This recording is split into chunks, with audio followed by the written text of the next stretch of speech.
So far, we have laid down the philosophy of positivity, and we've started to build some concrete steps that you can use to build and adopt that philosophy. And what I want to add now is another concept, but I want to do a demonstration first, okay? So I need one person who's in good health and is willing to step up here and help me out with something. So if you're willing to help us out, let us know. You, come on down. Say your name real loud for everybody. Mike? Mike. Round of applause for Mike, please. Mike, have a stand right on that little X there, okay? What I'm going to do, put your hands in your pockets, please. Got a bottle of water. Right there. Okay? Okay. I want you to keep your hands in your pockets. Yep. And I want you to get that bottle open Okay. and take a drink. Ready, go. Can I take off my shoes? If the ladies don't mind, you can take off whatever you want to take off. Sure, you take off your shoes. Don't be afraid to get down on the ground with it. Whatever you think's going to work. You just got to keep your hands in your pockets. Okay, hands in my pockets. Mm-hmm. Okay. That's not going to We're going to work. call that the khaki grab. All right. I have no idea. The Pele, we'll call that one. Hacky sack. We got people in the audience old enough to remember Pele. Good. Oh, we're going to call that the Super Pele. Now, I promise you can get it open. Oh, I can. I promise you can get it. This is possible. Okay, what were the rules again? Just keep your hands in your pockets. Anything else is up to you. Get the bottle open with my hands in my pockets. Oh, Absolutely. I don't know. That's okay. You did a good job of. You did a good job of trying. Round of applause for Mike. You can hop on that. Can I take my hands out of my pockets? You can take your hands out of your pockets now. There you go. What I want to talk about with you folks is the concept of social capital. Now, we all know what capital is. Capital is a resource or a wealth that's employed in a business setting. Well, what social capital is your relationships and your interactions with people, using them for a business setting.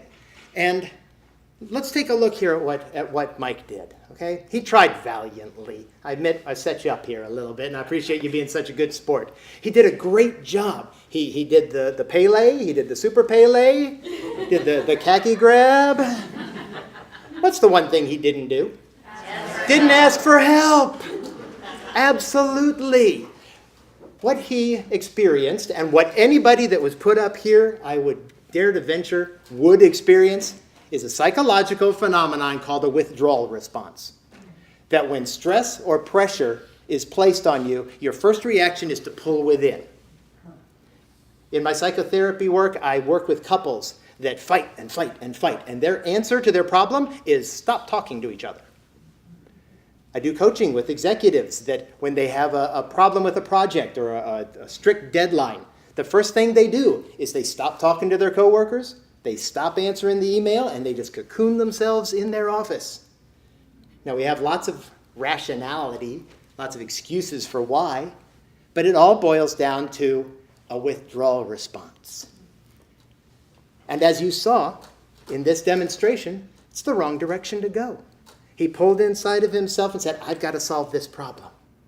When his answer was 5 feet away, just that close. What we need to do instead is to reach out. And what we're talking about in this circumstance is called a positive social interaction, a PSI. Now, what a PSI is when any two people or more engage in an interaction that develops or supports one or more of the core positive emotions. You remember those core positive emotions, the 10 that we talked about before? If it builds one or more of those, it's a PSI. Now, it's not unusual after a meeting like this that someone will come up and say, okay, let's get real, Clark. You're telling me that going out and building good feelings is going to make me more profitable, is going to make me more productive? Listen to me. Yes. Let me give you some information. Let me give you 2 studies to help support this. One is a general one is very specific to business. The first one It addresses a statistical analysis that was done of men over 50. They took a group of men over 50 and they assessed at what rate they were dying. They called it a mortality rate. Then they took another group, men over 50, who reported having stressful lives. Now, I bet you're not going to be surprised when you hear that their mortality rate was much higher than normal. Then they looked at one more group, men over 50, who reported having stressful lives and reported a high number of positive social interactions in their daily life. Their mortality rate, normal. What does that mean? That means that the positive benefits of positive social interaction erase the negative of stress. Makes it go away. How does that relate to business? Now, does anybody have stress at their job? Yeah, okay. Well, do you think if that stress was gone that you would be more profitable and more productive? I would bet yes. And how do you do it? Positive social interaction. It's been shown. The second one was a study that was done by MIT, Massachusetts Institute of Technology. And they did a study with the IBM computer company. They followed 2,600 employees, tracking their social interactions. And guess what they found? The more socially connected the employee was, the better they were at their job. Now, if you know anything about MIT, they don't stop at that. They quantified it.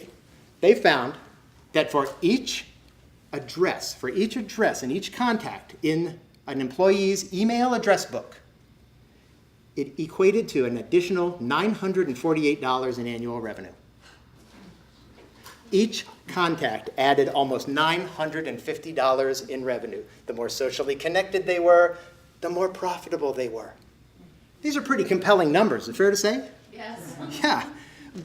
But that withdrawal response is strong. It's been bred into us. I had a client that I was working with doing some of the executive coaching, and he just held on to it like wildfire. He said, "No, you've got to be a self-made man. It's me against the world." And he used as his guide Thomas Edison. He said, whenever I'm having trouble, whenever I feel down, I just picture Thomas Edison sitting alone at his desk, white hair, lab coat, inventing the light bulb. You want to know something? When Thomas Edison invented the light bulb, he had 30 assistants helping him. Thomas Edison knew that isolation was not the way to breed success. Thankfully, more and more businesses are learning that isolation is not the way to breed monetary success. And we're talking about more than just, let's make a team to work on a project. The IBM company, right after MIT did their study, they made a whole new program where new people that came on, they weren't just introduced to their team. They weren't just introduced to their department. They were introduced to every department around them, whether or not they had reasons to do business with each other. Why? Because the more socially connected the employee was, the greater the revenue. And there's one more that I'll bet you've seen, but didn't know what was going on. You ever been driving along and notice 3 or 4 UPS trucks parked in a parking lot? Yeah. I thought they were exchanging packages, like, that's supposed to be on your truck, that's supposed to be on yours. They're taking a break together. At UPS's mandate, they're pulling drivers off the road and having them take a break together. Why? Because they know that the positive social interaction that they have during that break together increases their efficiency and their efficacy when they're out on the road by themselves. I hope it's clear by now. Positive social interactions are good. You want as many of them as you can, both at home and at work. They increase well-being. They decrease or even eliminate the damaging effects of stress. They increase profits. They grow productivity. Positive social interactions are real. And in our next segment, we're going to talk about how to make positive social interactions a regular part of your business day so that you can live by this phrase. Remember this. Don't reach for answers, reach for others.